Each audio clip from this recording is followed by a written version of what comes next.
C'est une semaine où là on a mis les pièces du puzzle, et le puzzle est en désordre.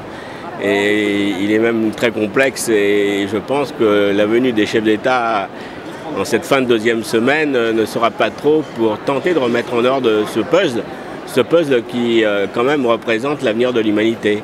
Parce que s'il y a 192 pays ici à Copenhague, c'est pas pour faire un show médiatique, c'est pour qu'il y ait un réchauffement des consciences.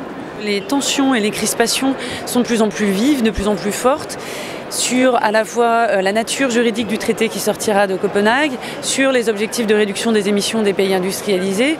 Les pays en développement sont en train de taper du poing sur la table, ils sont en train de bloquer certains processus de négociation parce qu'ils veulent un accord ambitieux et contraignant à l'issue de Copenhague.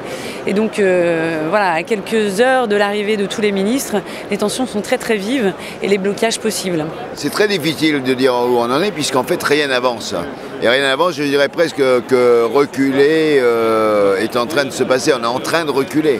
Et là vous savez, on est dans un jeu pervers, c'est le poker menteur, c'est d'un côté la mondialisation des égoïsmes, de l'autre le choix d'une lucidité écologique, d'une lucidité équitable. Les Africains sont en train de commencer à râler parce qu'effectivement rien ne bouge et ils ont raison.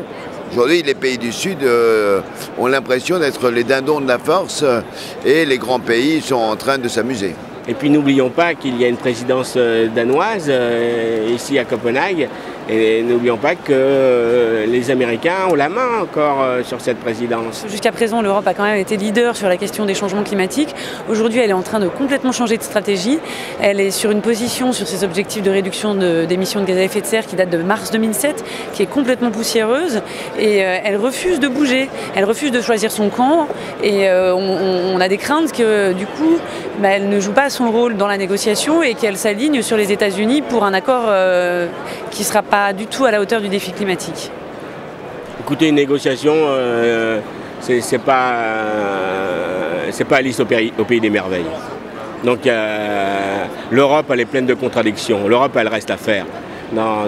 On a peut-être réussi à faire un marché, et encore, il faudrait peut-être réussir l'esprit européen. Je pense que vraiment, il va falloir attendre le dernier moment pour que des choses soient sur la table. Et encore, il faudra analyser réellement le texte pour voir si on n'est pas simplement dans le discours, mais qu'on est aussi dans des choses concrètes. Donc voilà, moi je reste prudent, je suis pessimiste actif, donc jusqu'au bout, on se battra pour qu'il y ait quelque chose.